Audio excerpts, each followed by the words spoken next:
मंगल मांगल्य सर्व शिवार्थ साधिके शरणे त्र्यंबके गौरी मां नारायणी नमस्ते।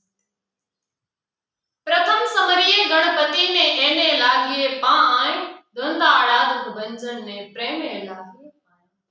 बीजू वंदन इष्ट देव ने रक्षा करजो है, इष्ट देव ने नेहे नमिये कल्याण मस्तु। त्रीजू वंदन माता पिता ने जन्म दीधो जेणे, संस्कारोथी संचित थईने धन्य थया छे यमे। परम शक्ति અને પરમ સત્યનું સ્મરણ કરીને હેતથી હસીને ચાંચડીમાં જગોરેલ મીઠા મંગળવંદન।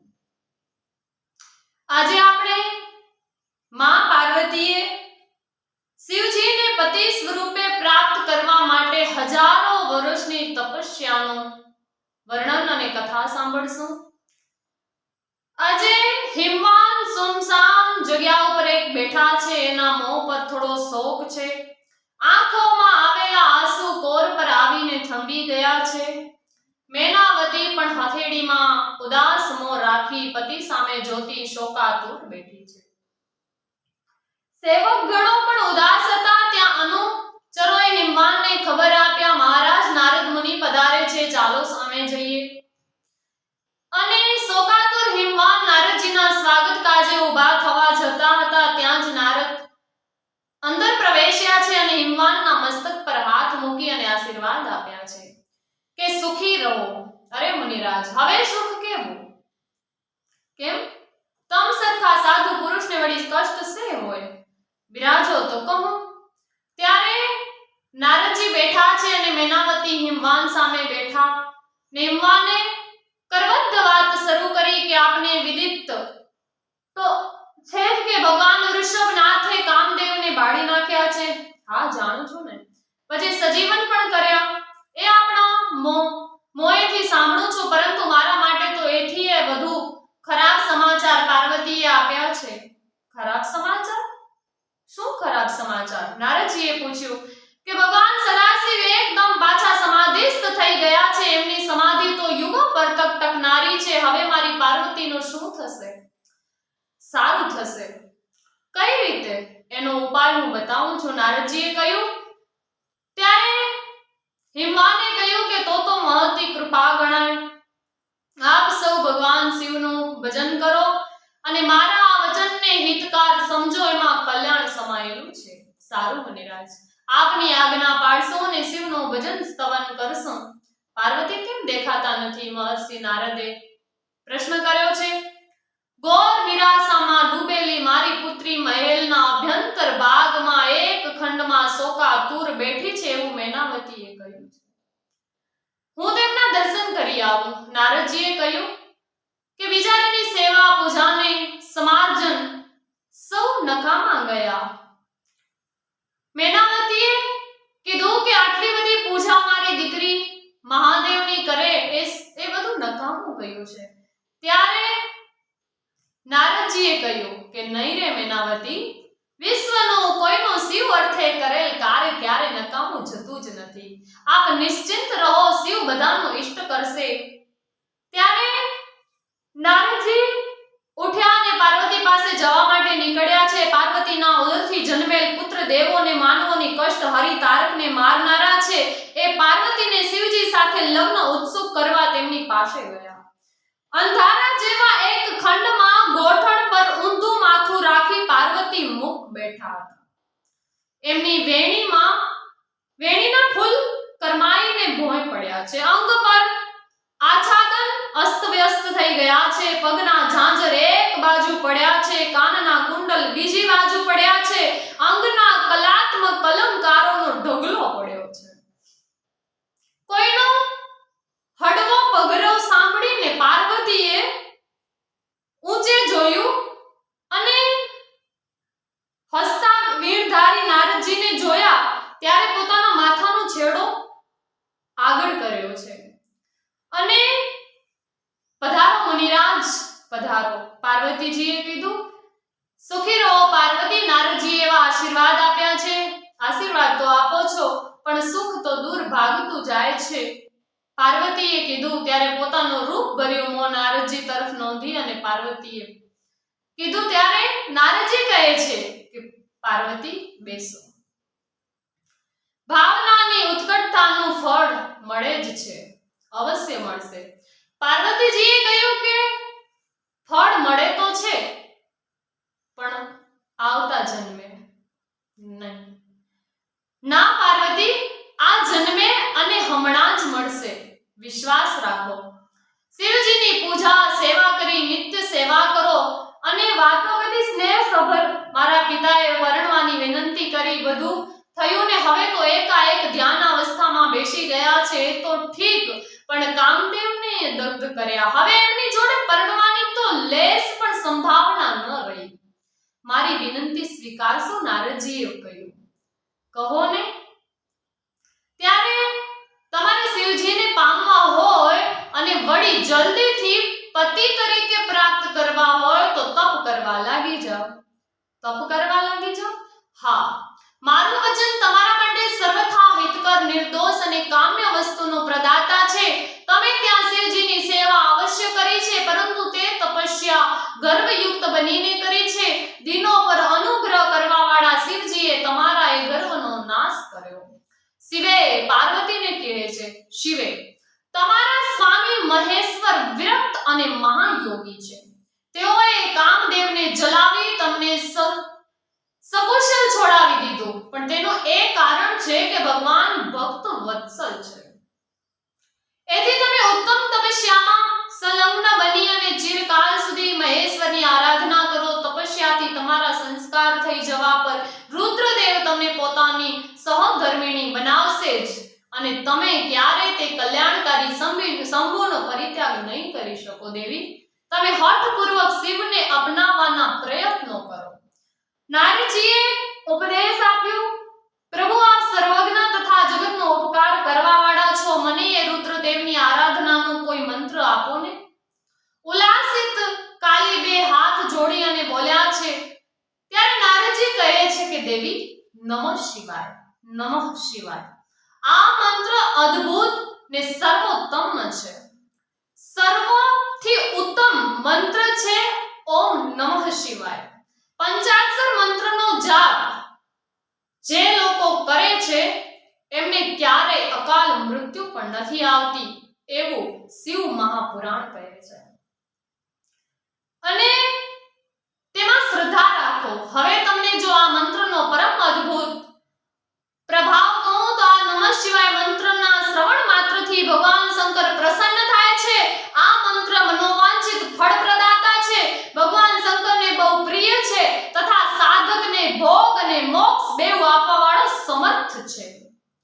અને આ મંત્રનો વિધિપૂર્વક જપ કરવાથી તમારા દ્વારા આરાધિત ભગવાન શિવ અવશ્ય અને શીઘ્ર તમારી આંખો સામે પ્રગટ થઈ જશે. શિવે નિયમોમાં તત્પર રહી અને ભગવાન શિવના સ્વરૂપનું ચિંતન કરતા તમે પંચાક્ષર મંત્રોનો જાપ કરો. એનાથી આરાધ્ય દેવ શિવ શીઘ્ર જ પ્રસન્ન થશે. સાધ્વી, આ રીતે તપસ્યા કરો. તપસ્યાથી મહેશ્વર વશ થઈ શકશે અને તપસ્યાથી જ બધાને મનોવાંછિત ફળની પ્રાપ્ત થાય છે, અન્યથા નહીં. પાર્વતી પ્રસન્ન થઈ અને તપ કરવા ઉદ્ધત બન્યા છે. આ જોઈ દેવોનું હિત થશે એ ખ્યાલે રાજતા નારદજી વીણા બજાવતા બજાવતા શિવ સ્તવન ગાતા ચાલી નીકળ્યા. ત્યાં સામે જ કુંડલ મળ્યો છે અને કુંડલ આજે થોડો ગભરાયેલો છે, થોડો વ્યસ્ત છે. નમો નારાયણ મુનિરાજ નારદજીના પગમાં દંડવત કરી અને ઊભા થઈ બે હાથ જોડીને કુંડલ બોલ્યો, નમો નારાયણ, નમો નારાયણ. કેમ કુશળ છો ને મહર્ષિ વ્યાસ? મહર્ષિ નારદે પ્રશ્ન કર્યો કે કુશળ મંગળ? હા પ્રભુ, કુશળતા તો છે જ ને, વળી ન હોય તો આપની કૃપા થકી આવી જાય. કેમ એમ બોલો છો? દ્વિધાયુક્ત કેમ બોલો છો? સહેજ એવું છે, કહો જાઉં જો અને જાણું તો ઉપાય ઢૂંઢી શકું. નારદે કીધું, સેવકને સહેજ લગ્ન કરવા છે. અરે મુનિરાજ, લગ્ન કરવાની તાલાવેલી જાગી છે? હા, એ કરતા તાપ સજીવન ઠીક છે કુંડલ, શાંતિ રહેશે અને આ ભાર્યાનો આગમને અનેક જરૂરિયાતો ઊભી થતી જશે અને તેની પૂર્તિ પણ કરવી પડશે. વિંટબાણ રેંટના ચક્ર જેવી છે આ પરંપરા કદી પૂરી નહીં પડે. ધ્યાન, સમાધિ, યજ્ઞ, માળા, પૂજા, સાધના આ નહીં થઈ શકે. ભગવાન ભાર્યા હોય તો આવા કામમાં મદદરૂપ થાય ને. અરે તમારો ભલો થાય કુંડલ, તમે તો લગ્નનું તત્વજ્ઞાન પણ ઢૂંઢી વળ્યા છો. શું સહેજ હસીને નારદે પૂછ્યું, પ્રભુ આપને પણ પરણવાનો કોડ નહોતા જાગ્યા? આપ પણ રાજા શિલનિધિની કન્યાને પરણવા લગ્ન સ્વયંવરમાં નહોતા ગયા? અરે રે, એ તો શ્રી વિષ્ણુ ભગવાનની માયા હતી. ઠીક, પણ હવે શું કહો? પૂર્ણભદ્રની સુકન્યા માયા સાથે મારે લગ્ન કરવા છે, પરંતુ તમારી સાથે પરણવાની માયાની ઈચ્છા છે. તમે જાણો છો? નારદે કુંડલને પ્રશ્ન કર્યો છે. તમારી સાથે પાણી ગ્રહણ કરવાના માયાદેવી તત્પર છે. ત્યારે આમ તો છે જ, કુંડલે કીધું કે આમ તો છે, પણ એમના પૂજ્ય માતાએ પણ મને કહ્યું. અરે કહ્યું તો શું, છેક મારી પર્ણકુટીએ વિદિત કરવા આવ્યા, પણ મેં એ પળોને ના કહી દીધી હતી. કેમ ના કહી? નારદે કીધું. કુંડલે માથું ખંજવાળતા કહ્યું, પ્રત્યુત્તર શોધવા માંડ્યો, પણ મુહૂર્ત સારું નહોતું. ભલા માણસ હાનાનો જવાબ આપવામાં શા મુહૂર્ત જોવાનો હોય? હા, મુહૂર્ત જોવું પડે. પછી હું ત્યાંથી ચાલ્યો આવું છું, અને કન્યાની સખી સાવિત્રીએ કહ્યું કે હમણાં અમારી સખીનો લગ્ન પરણવાની કોઈ ઈચ્છા નથી. આવો હમણાં કોઈ વિચાર આવતો નથી. અને શું કરું મહારાજ? જટ ઉપાય બતાવો ને. ત્યારે કન્યા બહુ રૂપ ગુણ સંપન્ન છે, સારી, ભાર્યાથી સંસાર જીવન સુખરૂપ જાય એવી રૂપ ગુણ છે. ત્યારે હવે આમાં કોઈ શું કરી શકે? ભલા જ્યાં કન્યા જ ના કહે ત્યાં અમારાથી શું થાય? આપ કંઈક પ્રભુત્વનું મને પ્રદાન કરો ને. કુંડલે કીધું, પ્રભુત્વ તો તપથી સાંપડે હો ભાઈ. અને પાર્વતીને શિવ પામવા તપસ્યા કરવા કહીને ચાલ્યો આવું છું. તમે પત્ની પામવા તપસ્યા આરંભી દો. બરાબર, કુંડલે જવાબ પાડ્યો. નારદજી હસી હસી લોથપોથ થઈ ગયા. કોનું ધ્યાન ધરીને તપસ્યા કરશે, આરંભશે? ત્યારે પાર્વતીજી કોનું ધ્યાન ધરીને તપસ્યા આચરશે? કેનું વળી? શિવજીનું જ ધરે ને. તો હું મારા ભાવિ પત્નીનું ધ્યાન ધરીશ. હે મુનિરાજ, અરે કેમ વળી, અને કઈ જગ્યાએ? એવો નારદજીએ સવાલ કર્યો કુંડલને. કુંડલે કીધું કે મારી પર્ણકુટીએ, તપતો અરણ્યમાં, પર્વતની ટોચે ને સાગરની તટે ને નદીના તટે ને હોય ભલા માણસ. તપ કઈ પર્ણકુટીએ ના હોય, તપ કઈ નિવાસ સ્થાનમાં ના થાય.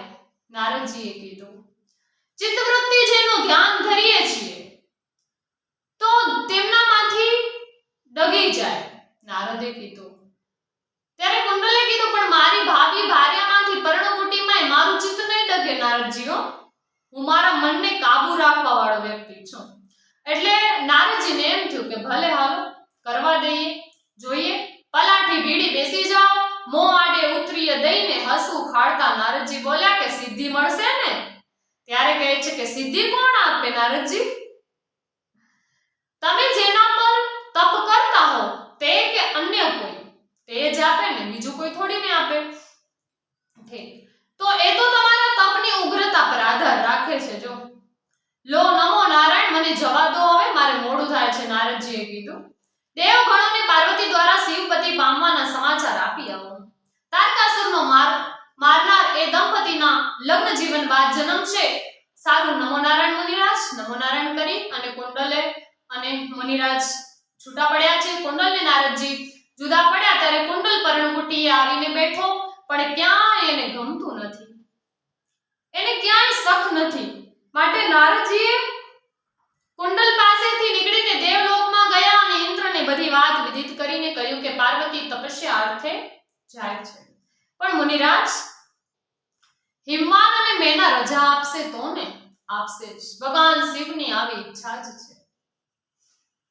એ પળોમાં પાર્વતી પોતાની બે સખી જયા અને વિજયાને કહી રહી છે કે બહેનો, નારદજીના વચનો કલ્યાણપ્રદ હોય છે અને તેમણે કહ્યું છે તેમ હું તપ કરવા જવા નીકળવાની છું, તો તમે પ્રથમ જઈ અને મારા પિતાને આ વાત વિદિત કરીને અનુમતિ માંગી આપો ને, અને પછી માતાની રજા મેળવો.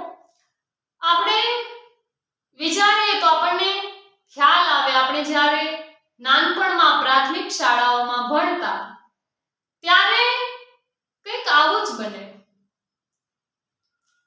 આપણો મિત્ર, આપણી સખી, બહેનપણી, સહેલી જ્યારે આપણે સ્કૂલોમાંથી એક પ્રવાસ યોજવામાં આવતા અને એ પ્રવાસમાં એ ક્યાંક ફરવા જાય એટલે અમુક લોકોની લિસ્ટમાં નામ આવે કે આટલા લોકોને જવાનું છે, ત્યારે કદાચ પરિસ્થિતિ ના હોય, એવું નબળું પરિવાર હોય કે એમની સ્થિતિ ફીસ ભરવાની ના હોય, ત્યારે આપણે આપણી બહેનપણીને કહેતા કે મારા મમ્મી પપ્પા પાસેથી રજા લઈ આપને. એવું જ કંઈક એકવાર મારી સાથે પણ બનેલું અને મને બરાબર યાદ છે. ત્યારે મેં પણ મારી સખીઓને કીધેલું અને મારી સખીઓએ મારા પપ્પા પાસેથી અનુમતિ માંગી આપી હતી. તો આવું જ કંઈક આજે માં પાર્વતી સાથે બન્યું અને એમને તપ કરવા માટે તો જવું છે, પણ આજે માતા પિતા રજા કેમ આપે? એટલે એમણે જયા અને વિજયાનો સહારો લીધો છે. મને યાદ છે ત્યાં સુધી આપણે અમુક વસ્તુઓ, અમુક ઘટનાઓ, અમુક વાતો જે આપણે આપણા માતા પિતાને ન કહી શકીએ, એ વાતો આપણે આપણી સખી, મિત્ર, સહેલીને કહેતા હોઈએ છીએ. અને જયા અને વિજયા કહે છે કે સારું બહેનબા, અમે આપના પિતા પાસેથી ત્વરિત જઈને રજા અનુમતિ માંગી આપીએ. નારદજીના આગમન પછી કંઈક આશાવંત હિમવાન સુવર્ણના રત્નો જડિત આસન પર બેઠા બેઠા ભૂલાયેલ પ્રવૃત્તિઓનો સેવકોને પાલન કરાવતા હતા. ત્યાં બેઉ સખીઓ આવી છે. આવી અને બેઠી, નમસ્તે પિતાજી, નમસ્તે નમસ્તે, આવો. આજ તો બેઉ બહેનો સાથે આવી. આપ જાણો જ છો કે પારુબેનને શિવપતિ પામવા છે. યોગી તેના ભાગ્યમાં છે. શિવ જેવા યોગી મળે એ સારું. તેઓએ શિવજીની સેવા, પૂજન, અર્ચન કર્યું છે, પણ શિવજી પ્રસન્ન ન થયા. બહેનને તપસ્યા દ્વારા પોતાને પામવા કહી ગયા છે અને તુર્ત સમાધિસ્થ થઈ ગયા. એનો ઉપાય નારદજી બતાવી ગયા છે. સો ઉપાય. શિવનું ભજન. ભજન એ તપસ્યા નથી, આર્જવતા છે. અમારી ઉપસ્થિતિમાં શિવજીએ બહેનને તપસ્યા દ્વારા પોતાને પામવા કહ્યું છે. નારદજીએ તો આપને ભજન કરવા કહ્યું છે, પણ પારુ બહેનને તેઓ તપસ્યા કરવાનું કહીને હમણાં જ સિધાવ્યા છે. તપ એટલે શું એ પાર્વતી જાણે છે, એવું એના પિતાએ કહ્યું. હા પિતાજી, પારુબેન સર્વગુણ સંપન્ન છે, સર્વશાસ્ત્રના જ્ઞાતા છે. તપ એટલે સુવાડી સયા પર હાથમાં માળા પકડી બેસી રહેવું એ નથી જ. ઉગાડા આગ નીચે તપ ક્યાં થાય? તપ ઘરમાં ના થાય. અને શિખરો, પર્વતો, નદીઓ, ગંગા તટ એવી જગ્યાએ થાય જ્યાં કોઈ ડિસ્ટર્બ ના કરવા વાળું ના હોય, આપણું ધ્યાન ભટકે નહીં, આપણે એક ચિત્ત ધ્યાન ધરી શકીએ, આપણા મનને કાબુમાં રાખી શકીએ, ત્યારે તપ થાય. અને તપ કરવાથી બધા જ પતનો છૂટી જાય છે. ઉગાડા આગ નીચે, તડકામાં, ટાઢમાં, વરસાદમાં એની સુકુમાર ફૂલ જેવી કાયા નિરોગી રાખી શકશે ખરી? અરે સૂર્યનો પ્રચંડ તાપ એની વેલડી જેવી કાયાને ખાખ નહીં કરી નાખે? એના પિતાજી કહે છે. નહીં પિતાજી, એ સુકુમાર દેહમાં શિવપતિ પામવાની એટલી પ્રચંડ ઓશણામાં છે કે એથી એમને કોઈ ટાઢ, તાપ, વરસાદ સ્પર્શી શકશે નહીં. શિવજીનું ધ્યાનસ્થ મનને દેહમાં છે એ વજ્રયુક્ત બની જશે. પ્રબળતાની વાત નિરાળી છે પ્રભુ. સારું બહેનો, પાર્વતીની તીવ્ર ઉત્કંઠા હોય, પ્રકૃતિજન્ય કષ્ટો તેનો દેહ સહી શકે તેમ હોય તો ભલે તપસ્યા અર્થે અરણ્યમાં ગમન કરે, પણ એની માને પૂછજો. હા બાપુજી, અમે અહીંથી ત્યાં જ જઈએ છીએ. જયા અને વિજયા ઉઠ્યા છે. પાર્વતી જેવું રૂપ ધરાવતી ગુણવતી અને પાર્વતીની નિત્ય સહચર્યા બેઉ સખીઓ મેના પાસે આવી અને નારદજીના ગયા પછી એમના દિલમાં થોડો આનંદ પ્રગટ્યો હતો. હળવે કંઠે શિવ ભજન ગાતી હતી. નમસ્તે માં. નમસ્તે. આવો આવો મારી બીજી બે પાર્વતીઓ આવી, એમ કહી અને પાર્વતીએ એમનું સ્વાગત કર્યું. તમારી આજે અનુકંપાને આભારી છે એવી આત્મીયતા બા કહો કુશળ છો ને? આપની મહતી કૃપા છે. કામ વિના તમે મારી પાસે ન આવો. મેનાવતી બહુ સમજદાર છે. સમજી ગયા કે આ બેઉ બહેનો કંઈક તો કામ લઈને આવી છે, કંઈક તો આજે માંગણી કરશે, અનુમતિ માંગવા જ આવી હશે. કહો શું કાર્ય પડ્યું? બહેનનો સંદેશો આપવા આવ્યા છીએ દેવી. પાર્વતીનો સાનો સંદેશો? આપની પાસેથી રજા મેળવવા તેમણે અમને મોકલ્યા છે. શાની રજા? તપસ્યા કરવા જવાની. ના ના ના, હું એ રજા નહીં આપું. મારી પાર્વતી તપ આચરી ન શકે, અરણ્યના કષ્ટો સહી જ શકે નહીં. તપ કરવા એ કાર્ય પુરુષોના છે, નારીઓના નથી. ખુદ શિવજીએ કહ્યું છે કે અમે કાનો કાન સાંભળ્યું છે કે શિવે મને પામવા તપસ્યા કરો. જયા અને વિજયા બોલી. નારદજી પણ હમણાં જ એ જ વાત કહી ગયા છે. બહેન જો તપસ્યા નહીં કરે તો શંકરપતિ કેમ પામી શકશે?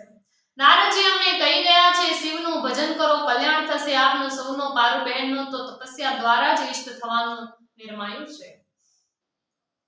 ત્યારે તમે વાત ટાળવા એમને સમજાવો ને કહો કે સમાધિસ્થ શિવજીના દર્શનને સેવા સારું હજુ રોજ કૈલાસ પર જાય. અરે બા, જે શિવજીએ કામદેવને દગ્ધ કરી દીધા એમની સમીપ હવે જવા કેમ પગવું પડે?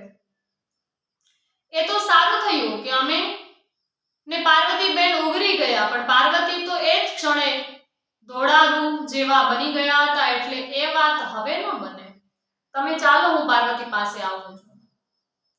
ચાલો, એ બહુ જ ઉત્તમ વાત થઈ. મેના ને જયા વિજયા પાર્વતી પાસે આવ્યા છે અને જયા પગના બેઉ ગોઠણ પર માથું ટેકવીને વિચાર મગ્ન પાર્વતી જયા વિજયાના આગમનની રાહ જોતી બેઠી હતી. ત્યાં ત્રણેયનો સાથે પગરવ સાંભળી અને ઊંચે જોયું તો તેના માં સાથે જયા વિજયાને જોયા છે. બેટા, પાર્વતીની નિકટ બેસી તેને બાથમાં લેતા મેના બોલી. બા, સહેજ ધ્રુજારી ભર્યો ઉચ્ચાર કરતા પાર્વતી બોલ્યા કે આવી હઠ કરાય? આમાં હઠ નથી માડી, કઠોર વાસ્તવિકતા સામે જ આવી ઊભી છે. શિવજીએ જ મને તપસ્યા દ્વારા પોતાને પામવા કહ્યું છે અને મારે એ પતિ પામવા છે જેની મેં આજ સુધી સેવા પૂજા કરી. અરણ્યના કષ્ટો તું ન સહી શકે. પારો પ્રચંડ તાપ શરીર અને થીજાવી દે દેવી ઠંડી વરસાદ આ બધા સામે ફૂલ જેવી તારી કાયા ન ટકી શકે. તું શિવજીનું સારું વ્રત, શિવ કથા અને શિવ ભજન આચર. ના માં, શિવાય તપસ્યા મારા માટે અન્ય કોઈ જ માર્ગ નથી. મને જવા દો, રોકો નહીં. એક ક્ષણ જાય છે તે મને યુગ જેવી લાગે છે. પાર્વતીએ રોતા રોતા માના ખોળામાં ઢળી પડ્યા છે. ભલે ત્યારે તારી હઠ છે તો જા. બા, અમે બેઉ પણ બહેનની સાથે જ જઈશું. જયા અને વિજયા બોલી છે. જાઓ, તમારું કલ્યાણ હો, મનોવાંછિત પૂરી હો. માતાની આજ્ઞા મળતા પાર્વતીને બહુ સુખ થયું. તે ઉઠીને માતાને નમી અને પછી પિતા પાસે જઈ નમી અને રજા માંગી. રોતા રોતા આંસુ લૂછતા મેનાએ વિદાય આપી છે, પણ પુત્રી વિયોગે શોકવશ મેના અર્ધ મૂર્છિત બની ગયા. માતા પિતા પાસેથી નીકળી જયા વિજયાની સાથે પાર્વતી ઘોર તપસ્યા કરવા એ સ્થાનમાં આવી અને જ્યાં ભગવાન શંકરે કામદેવને બાળ્યો હતો તે હિમાલયના ઉત્તુંગ શિખર ગંગાવતરમાં સૃગી તીર્થમાં તપ કરવા આવ્યા છે. અંગ ઉપરથી રેશમી વસ્ત્રાભૂષણો દૂર કરી વલ્કલ ધારણ કર્યા છે. કટી પ્રદેશના સુંદર મુંજની કટી મેખલા અને મૃગ ચર્મને હૃદય લગાવ્યું છે. પાર્વતીના આગમનને આ સુંદર સ્થાન વધુ સુંદર બની ઉઠ્યું છે. તેના કોયલ જેવા સાદના મધુર પડધા ગિરિમાળાઓમાં ચારુતાનું લીપણ કરી રહ્યા છે અને ચોગર દમનની જમીન પોતાના જ હાથે સાફ કરી ત્યાં હરિયાળા નવા વૃક્ષો વાવી દીધા અને પછી ભૂમિ શુદ્ધ કરી ત્યાં એક વેદીનું નિર્માણ કર્યું અને મદ સહિત ઇન્દ્રિયોને વશ કરીને મુનિઓ માટે પણ દુષ્કર એવું તપ વેદી પર બેસીને કરવા માંડ્યું. પાર્વતીએ તપ કરવાનો પ્રારંભ કર્યો એ સમય ગ્રીષ્મ ઋતુનો હતો. ત્યારે ગ્રીષ્મ ઋતુ ચાલી રહી તો પણ એણે સખીઓને આજ્ઞા કરી કે બહેનો, વેદીની જ આસપાસ લાકડાનો ગંજ ખડકી દો. અરર, ચોકીને જયા વિજયા બોલે, આ તો તપસ્યા છે બહેનો. તપસ્યા એટલે સાધના, ને સાધના કઈ જીભથી વાતો કરે ફળીભૂત નહીં થાય. ત્યારે લાકડા ખડકાવીને શું કરશો? એણે સળગાવી અહીં વેદી પર બેસી રહીશ. પાર્વતી બહેન પાર્વતીને ખભામાંથી પકડીને આશ્ચર્ય પામતી જયા વિજયા બોલી કે આ ગ્રીષ્મ ઋતુના ભીષણ તાપમાં તમે ચોમેર લાકડા સળગાવી વેદી પર બેસશો? હા, શિવજીએ અને નારદજીએ કઠોર તપ કરવા કહ્યું છે. આજ્ઞા પાડી અને બેઉ બહેનો લાકડા વીણવા ગઈ છે. તે પળોમાં ઉગાડા આંબ હેઠળ પદ્માસન સ્થિતિને પાર્વતી ભૂખી તરસી અંતરમાં શિવજીનું ધ્યાન ધરી નમઃ શિવાય, નમઃ શિવાય, નમઃ શિવાય જાપ જપતી બેસી ગઈ છે. જયા અને વિજયા લાકડા લઈ આવી વેદીની ચોગર દમ ગોળાકારે તે સળગાવ્યા છે. એમાંથી આગ ચડતી ચૂ ચૂ ચૂ બિહામણી ગાજતી અગ્નિની જ્વાળાઓ પ્રગટી છે અને પાર્વતીએ વધુ દ્રઢતાથી નમઃ શિવાય, નમઃ શિવાય, નમઃ શિવાયનો જાપ જારી કર્યો. એ પછી વર્ષા ઋતુ આવી છે. આકાશ શ્યામલ બન્યું અને વીજળી અગ્નિ જેવા સ્વાળા કરતી વેદીની આસપાસ ચમકવા માંડી. સાબેલા ધારે વરસાદ પરસવા માંડ્યો. પણ પાર્વતી તો પથ્થરની શિલા પર બેસીને વરસાદના નીરને અંગ પર સહતા બેસી રહ્યા. પછી શીત ઋતુ આવી. એવી ઠંડી પડવા માંડી કે પાણીનો બરફ બની રહ્યો. ત્યારે પણ પાર્વતી તો નીલા આંબ હેઠળ નમઃ શિવાય, નમઃ શિવાય, નમઃ શિવાયના જાપ કરતી બેઠી રહી. શિવપતિ પામવાની પ્રચંડ તિતિક્ષા યુક્ત એમના દેહને આ ઋતુઓ કંઈ બુરી અસર નિપજાવી શકી નહીં. એ કવચિત જ સમય મેળવીને પોતે વાવેલા વૃક્ષોને સખીઓ સાથે સિંચતી. પાર્વતીની ઉગ્ર તપસ્યાના સમાચાર તાપસોમાં ફરી વળતા. તેઓ માહો માહ વાત કરતા કે હિમવાનના પુત્રી પાર્વતી તો જુઓ ભીષણ તપ આચરી રહ્યા છે. કેવું તપ કોઈ ઋતુ મુનિ પણ ન આચરી શકે. એવા કોઈ પણ ઋષિ મુનિની પણ તાકાત નથી કે આ વ્રત કરી શકે, આ તપશ્ચર્યા કરી શકે. એ તપસ્યા માં પાર્વતીજી કરી રહ્યા છે. બધે જગ્યાએ હાહાકાર મચી ગયો. ચોફેર વાતો થવા લાગી છે. નારી આવું તપ આચરતી હોય તો એ સૌ પ્રથમ આ પાર્વતી છે. પાર્વતી તો કૈલાસ પર્વત પર શિવજીનું નિત્ય પૂજન સેવા કરવા જતા. પણ શિવજી પૂરા પ્રસન્ન ન બન્યા. પાર્વતીને તપસ્યા દ્વારા પોતાને પામવા આજ્ઞા આપી દીધી છે. કામદેવને દહન કર્યા ત્યારે પાર્વતી નિકટ જ બેઠા હતા. પણ પાર્વતી ભક્ત રહ્યા. ભક્ત વત્સલ ભક્તને કેમ કહી કહે તપસ્યા ફળશે. કોઈક શંકા કરતું કે હા, ફળવાની જ ને. નારીની તપસ્યા નકામી ગઈ અને જાણી નથી. વળી શિવજી તો ભોળિયા છે, જટ પ્રસન્ન થાય તેવા, એટલે તપસ્યા ફળશે જ. શિવજી પ્રગટ થશે જ ને વરદાન આપી પાર્વતી સાથે લગ્ન કરશે જ. ચાલો આપણે આવા પાર્વતીના દર્શન કરીએ. ચાલો શિવજીનો સ્તવન ગાતા ગાતા તાપસ નર નારીઓ બે હાથે તાલી બજાવતા ઓમ નમઃ શિવાય, ઓમ નમઃ શિવાયનો જય ધ્વનિ કરતા કરતા પાર્વતી પાસે આવ્યા. આવા વહ્યા આવતા ટોળા બંધ અરણ્યવાસી નર નારી પાર્વતી સ્વાગત કરતી. તેઓના શિવ નામ સંકીર્તનથી સંલગ્ન બની અને સૌના મીઠા ફળો પીરસતી. નારીઓને પાર્વતી જીવનના આદર્શ રૂપ થઈ રહ્યા. કન્યાઓ વયમાં આવતા મનવાંછિત પતિ પામવા પાર્વતીની જેમ તપ આચરવાનો મનોમન સંકલ્પ કરતી. જે તે સમયે કોઈ પણ દીકરીને સ્વયંવરની ઉત્કંઠા થાય ત્યારે પાર્વતી જેવી તપસ્યા કરવાનો એ વિચાર કરતા. ત્યારે એ બધાના નમન પછી પાર્વતી પાછા બરફની શિલા પર બેસી જતા અને રાત્રે ઠંડા જળમાં આખી રાત ઉભા રહી શિવ સ્તવન કરતા. આમ એક વર્ષ વીતી ગયું. આ આખું વર્ષ પાર્વતી ફળાહાર કરી અને રહ્યા.